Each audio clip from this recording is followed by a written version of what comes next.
What's up guys, and welcome back to another book review. Now this is a Stephen King review, but it's different from his normal books because this is written under a pseudonym of Richard Bachman. Now this is the first book written as the pseudonym of Richard Bachman, and I'm going to be reviewing The Long Walk.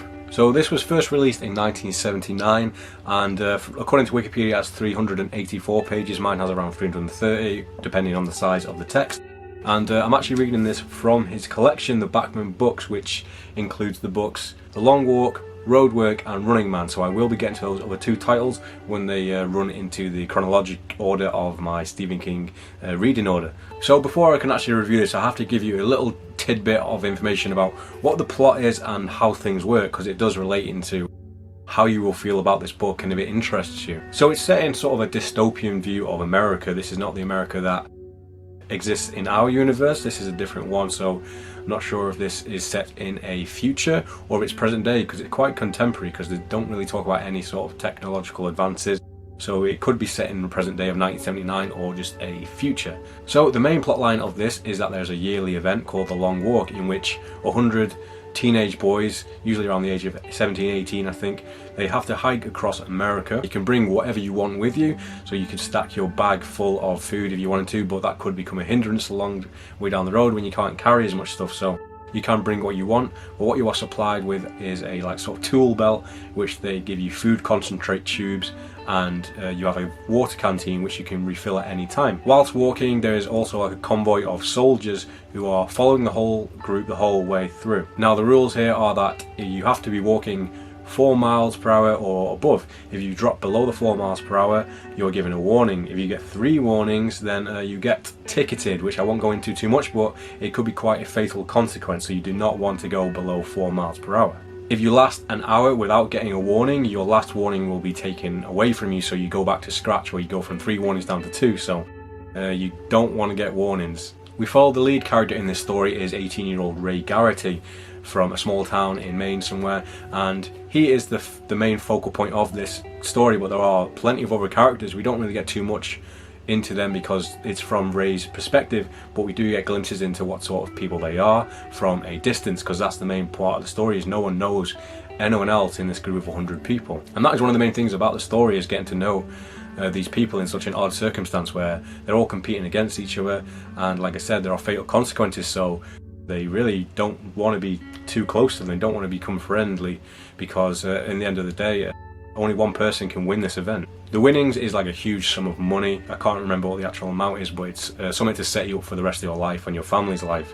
But at the age of 18, with the consequences, I don't know why anyone would ever sign up to this thing. And that is literally the main plot of the book. 100 boys walk across America until there's only one left. The closest thing I could compare this to is the sort of vibe of a Hunger Games event, where there's this event that has catastrophic consequences for the people involved, but everyone who's not involved with it, the public and the television and the media, all love this event. And it's like sort of like the Running Man, the movie. People want people to die and people want people to win, so they're all rooting for different people. Now I can't believe that this was written by someone so young, because I believe he wrote it when he was really young. It's one of his first sort of things he wrote, but he never actually published it until later on, when he was given the right to write as Richard Bachman.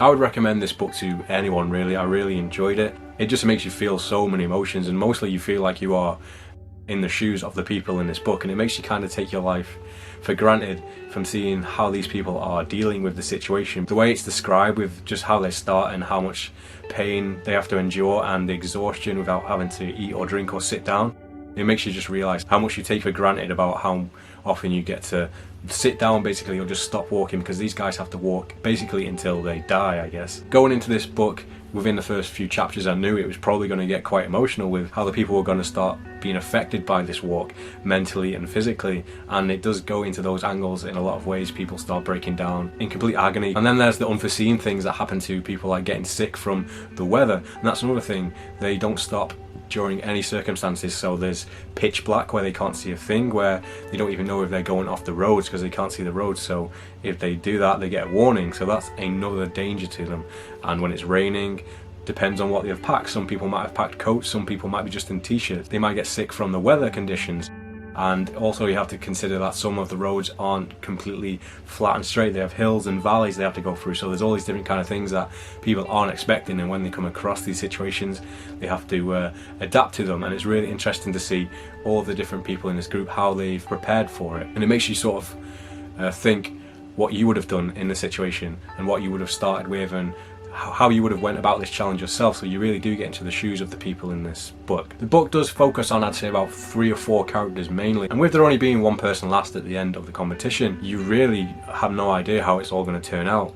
You're to presume that it's Garrity who's going to win because we're following his character all along, but you never really know what could happen. He could have died 10 pages into the book for all we know. He could have swapped to another character, because it does regularly go into sort of flashbacks of people telling us stories. One other rule in it is that you can't physically provoke someone. You cannot like really touch anyone. You can't like hit someone or stop them from doing the walk. So this really allows for a lot of mental sort of trauma, which is a really interesting aspect of the book. Is some of the people who just want to win and they want other people to die. Some people seem to thrive off death in this story, and we get to see how they try and break people down by just taunting them and using whatever they can with the will of their mind instead of their fists and the ability to actually cause them harm physically. Another aspect of the book which is really interesting is the way that they go across the country. We see so many different sort of locations and types of people, and people are just in the streets watching this whole event, so you get all these kind of different parts of the cities and the countries, like the countryside, and then there's the main cities, and you see how people react to the competition. It reminds you of like the people who watch Big Brother and Love Island and all these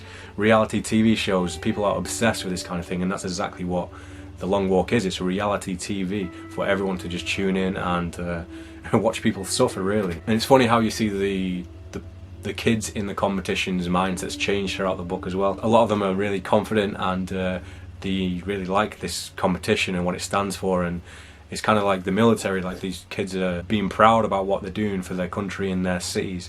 And as the story goes on, you get to see how they change their perspectives on what's happening with just the dire situations they're going through, and why they signed up at all, and why they have reasons for going through with the competition. Some of them have a lot more personal stories, where some of them just want to be the best of the best. One of the only complaints I do have about this story is that there aren't really any major twists going on with the climax. The book is what you see is what you get for the most part, and towards the last quarter of the book, the final act, there were some plot points that were coming up which would have been actually really interesting, but they didn't go down the sort of avenue I thought it might have gone down. There was a few things that I expected but were changed around a little bit. I feel like it could have been a little bit more satisfying with its conclusion.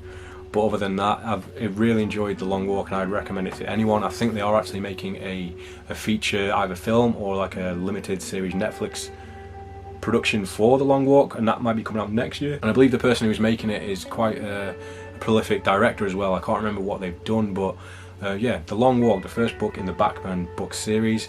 It's been a while since I've actually finished the book, so a lot of this is coming off the top of my head, especially the rules, because there's a lot of different rules to do with this competition. Also, there is a lot of violence in this book as well, which might steer you away if you're not into that type of thing, but the violence is very pivotal to the plot, because you just see the transformation between these happy-go-lucky 18-year-old boys who are signing up to win millions of dollars, and how they change the tune when they start seeing people's brains on the pavement, and how they are treated and how their bodies sort of decay with the amount of trauma they're going through just from the walk. So yeah, it's a pretty violent, pretty nasty book, but I love that type of thing, and it makes you think about how much the body can go through and how much we take it for granted. So that's going to be it for my review of The Long Walk. I hope you enjoyed this. Let me know your comments down below, what you thought about this book, if you read it, or if it sounds like something you were interested in. Have you read any more of the Bachman books? Which is your favourite? I definitely will be covering more Stephen King novels as I finish them. I'm currently reading The Dead Zone, which I'm really enjoying, so that will probably be my next Stephen King review. Anyways, thank you all, and I will see you with the next video very soon.